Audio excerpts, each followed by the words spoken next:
வணக்கம் காவேரியன்ஸ்.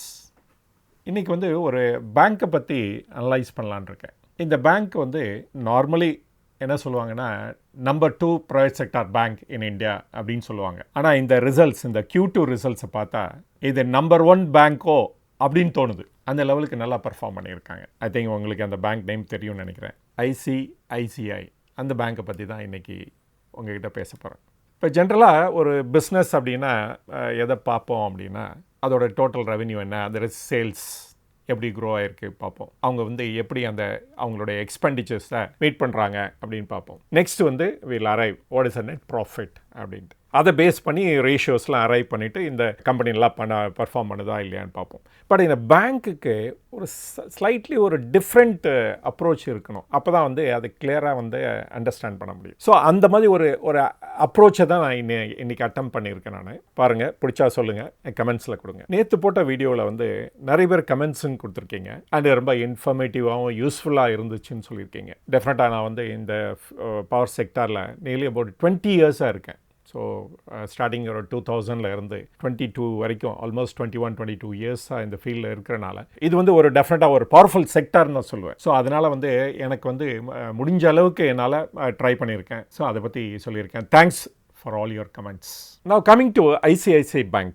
பேங்க்குக்கு the most important அவங்களுடைய இன்ட்ரெஸ்ட் இன்கம். அதுதான் மோஸ்ட் இம்பார்ட்டன்ட். இவங்க கொடுக்குற இன்ட்ரெஸ்ட்டும் எவ்வளோ, அவங்களுக்கு வர இன்ட்ரெஸ்ட்டு எவ்வளோ, இந்த ரெண்டு டிஃப்ரென்ஸ் இருக்குது பாருங்கள். அதுதான் நெட் இன்ட்ரெஸ்ட் இன்கம் அப்படின்னு சொல்லுவாங்க. ICICI பேங்க்குக்கு இந்த நெட் இன்ட்ரெஸ்ட் இன்கம் நல்லா வளர்ந்துருக்கு இந்த வருஷம், இந்த குவார்ட்டரில். இப்போ இந்த சார்ட்டை பாருங்கள். இந்த சார்ட்டில் பார்த்தா இவங்களுடைய வேரியஸ் ஹெட்ஸில் எப்படி அவங்களுக்கு இன்கம் வந்திருக்கு, இல்லைனா எக்ஸ்பெண்டிச்சர் பண்ணியிருக்காங்க அப்படின்னு தெரியும். Net interest income 14,000 crores. Non-interest income 5,139 crores. Operating expenses 8,161. Core operating profit 11,765. Provisions 1,644 and profit after tax 7,558. So இந்த ஒவ்வொரு இதுவும் பார்க்கலாம். The non-interest income basically என்னென்னா இந்த fees, commission, income from subsidiaries, எல்லாத்தையும் சேர்த்து தான் அந்த income, which is almost 35%. 35% of the net interest income. Operating expenses இந்த தடவை ஸ்லைட்டாக இன்க்ரீஸ் ஆகிருக்கு compared to the last quarter. இந்த தடவை ப்ரொவிஷன் 1,644 crores போட்டிருக்காங்க.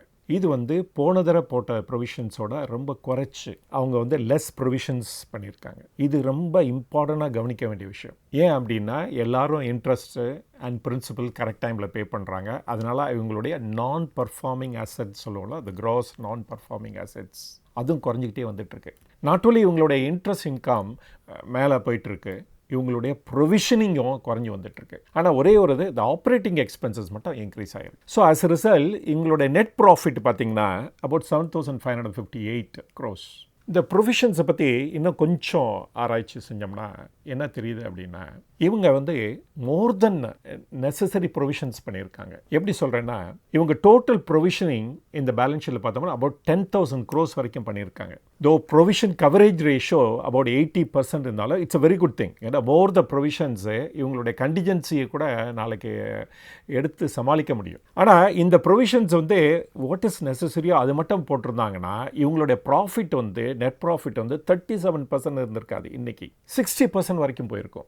அதுதான் தி அப்சர்வேஷன் ஆஃப் மெனி அனலிஸ்டோட அப்சர்வேஷன் ஆல்சோ. ஒரு பேங்க்குக்கு ரொம்ப இம்பார்ட்டண்ட்டாக ரெவன்யூ கொடுக்குறது என்னென்னா அட்வான்சஸ். பட் ஐசிஐசிஐ பேங்க் பார்த்திங்கன்னா அவங்க எவ்வளோ ஃபோக்கஸ் பண்ணுறாங்க அப்படின்னா அவங்களுடைய ரிட்டைல் அட்வான்சஸுக்கு தான் நிறைய ஃபோக்கஸ் பண்ணுறாங்க. நியர்லி 53% ரிட்டைல் லோன் தான் கொடுத்துருக்காங்க. இவங்களுடைய ஃபோக்கஸ் ஆன் கார்ப்பரேட் ரொம்ப குறைச்சி compared to the the rival banks or other banks. அட்வான்ஸஸும் இந்த தடவை க்ரோ ஆகிருக்கு. ஆனால் டெபாசிட்டை கம்பேர் பண்ணோம்னா டெஃபினட்டாக அது ரொம்ப ஜாஸ்தியாக இருக்குது. டெபாசிட் ஆக்சுவலாக இந்த தடவை இவங்களுக்கு க்ரோ ஆகலை. இப்போ அட்வான்ஸஸ் அபவுட் 9,38,000 crores கொடுத்துருக்காங்க. இவங்களுடைய டெபாசிட்டு அபவுட் 10,90,000 crores இருக்குது. ஸோ இப்போ பார்த்தீங்கன்னா ஒவ்வொரு பேராமீட்டர்லேயும் டெஃபினட்டாக எக்ஸல் பண்ணியிருக்காங்க, எக்ஸப்ட் மேபி தி ஆப்ரேட்டிங் எக்ஸ்பெண்டிச்சர்ஸ், அது மட்டும் கொஞ்சம் இன்க்ரீஸ் ஆகிருக்கு. அஃப்கோர்ஸ் இவங்களோட ப்ராஃபிட்டில் இவங்களுடைய சப்சிடரிஸும் நம்ம கன்சிடர் பண்ணணும். ஏன்னா இது ஐசிஐசிஐ பேங்க்னு பார்த்தீங்கன்னா நிறைய சப்சிடரிஸ் இருக்கும். Like ICICI securities, ICICI Lombard, ICICI Prudential, அது மாதிரி நிறைய ஐசிஐசிஐ சப்சிடரிஸ் இருக்குது. அதுவும் has given a very good return இந்த ICICI bank. Let us take a comparison. HDFC பேங்க்கையும் ஐசிஐசிஐ பேங்க்கையும் கம்பேர் பண்ணி பார்க்கலாம். ஸோ அந்த both financials as well as அந்த ரேஷியோஸ் அந்த இதையும் வச்சு கம்பேர் பண்ணி பார்க்கலாம். அப்புறம் we can come to a conclusion. இப்போ HDFC பேங்க் எடுத்துக்கிட்டிங்கன்னா இன்றைக்கி வந்து அவங்களோட HDFC இதோட மர்ஜ் பண்ண போகிறாங்க. அதனால் நிறைய கிளியரன்ஸுக்காக ஒர்க் அவுட் பண்ணிகிட்ருக்காங்க. டெஃபினட்டாக by middle of next year வந்து அந்த மர்ஜ்டு என்டிட்டி வந்துடும். இதுக்காக நிறைய ஃபண்ட்ஸ் வர ரைஸ் பண்ண வேண்டிய இருக்கும். அதுக்கு வந்து ஒவ்வொருத்துக்கும் ஒரு காஸ்ட் இருக்குது. அதனால் இந்த டைமில் வந்து இந்த HDFCயை கொண்டாந்து ஐசிஐசியோட கம்பேர் பண்ணுறது ரைட்டா அப்படின்னு பார்த்தோம்னா டெஃபினட்டாக ரைட் இல்லைன்னு தான் சொல்லலாம். பட் இருந்தாலும் இந்த லாஸ்ட் 3 இயர்ஸில் பார்த்தீங்கன்னா ஐசிஐசி வந்து 100% வரைக்கும் ரிட்டர்ன் கொடுத்துருக்கு to the share holders.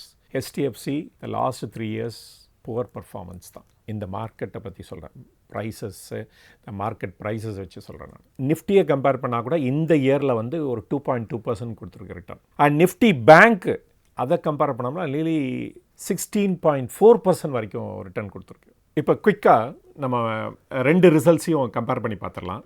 The net interest income of the HDFC வந்து 21,100 crores and 14,787 crores for ICICI. Net profit 10,605, 7,558 for ICICI. அப்புறம் இந்த ஃபீஸ் அண்ட் கமிஷன் அதில் பார்த்தோம்னா 5,800, இதில் வந்து 5,139. டோட்டல் அட்வான்சஸ் பார்த்தோம்னா 14,79,873 for HDFC and 9,38,563. Another important metric வந்து பேங்க்லாம் கம்பேர் பண்ணி பார்க்க வேண்டியது வந்து கேபிட்டல் அடிக்வசி ரேஷியோ. அந்த இதை பார்த்தீங்கன்னா 18% for HDFC and 16.2% for ICICI. Gross NPA பார்த்தீங்கன்னா 1.23 HDFC and 3.19. காசர் ரேஷியோ கூட 45 HDFC and 46.6. அண்ட் ROA ஏன்னா ரிட்டர்ன் ஆன் அசெட் இது வந்து ஒரு important metric along with return of ஈக்விட்டியும் நம்ம பார்ப்போம் பேங்க்னா. ஸோ அந்த ரிட்டர்ன் ஆஃப் அசெட் பார்த்தீங்கன்னா 2.04 for HDFC and 2.06 for ICICI. And return on equity 16.3 and 16.5. So இந்த 2 சார்ட்டையும் பார்த்தீங்கன்னா டெஃபினட்டாக வந்து HDFC ஸ்கோர்ஸ் வெல். ஏன்னா இது largest private sector bank and ICICI இது செகண்ட் லார்ஜஸ்ட். ஆனால் 2 வருஷத்துக்கு முன்னாடி சம் இஷ்யூஸ் இருந்தனால அவங்க வந்து அப்படியே பின்தங்கி போயிட்டாங்க. இதை இப்போ கேப்சர் பண்ணிட்டாங்க. ஸோ இட்ஸ் அ ரைசிங் ஸ்டார்னு சொல்லலாம். என்னோட கன்க்ளூஷன் இதுதான். There is HDFC and ICICI compare பண்ணால் டெஃபினட்டாக வந்து ICICI is a rising star.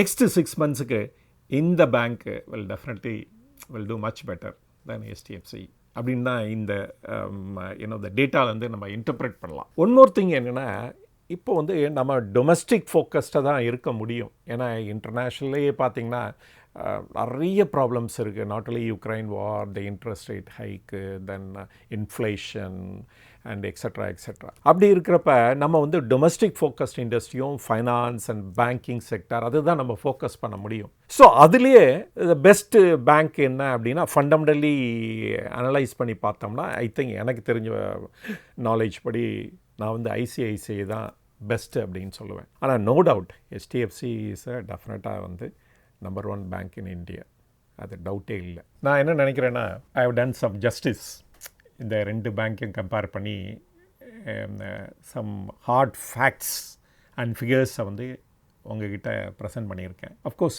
நீங்களும் இதை நல்லா அனலைஸ் பண்ணி நான் சொல்கிறதெல்லாம் கரெக்டாக இல்லையான்னு பாருங்கள். பார்த்துட்டு you arrive at a decision. அப்புறமேல இன்வெஸ்ட் பண்ணணும்னா யூ டேக் எ கால். அதுதான் என்னோடய ஒப்பீனியன். எப்பொழுதுமே என்னுடைய ஃபிலாசபி எப்படி அப்படின்னா you go for always 5 to 7 years horizon. அந்த மாதிரி இருந்தால் தான் ஆல்வேஸ் வந்து ஷேர் மார்க்கெட்டில் நம்ம வின் பண்ண முடியும் கண்டிப்பாக. அஃப்கோர்ஸ் ஒரு ஸ்மால் பர்சன்டேஜ் வந்து ட்ரேடிங் பண்ணி பார்க்கலாம். That is what I do it. So நீங்கள் வந்து ரியலாக ஒரு லாங் டேர்ம் பிளேயராக இருந்தால் ஷேர் மார்க்கெட்டில் தோக்கிறதுக்கு சான்ஸே இல்லைன்னு தான் சொல்லுவேன் நான். தேங்க்யூ.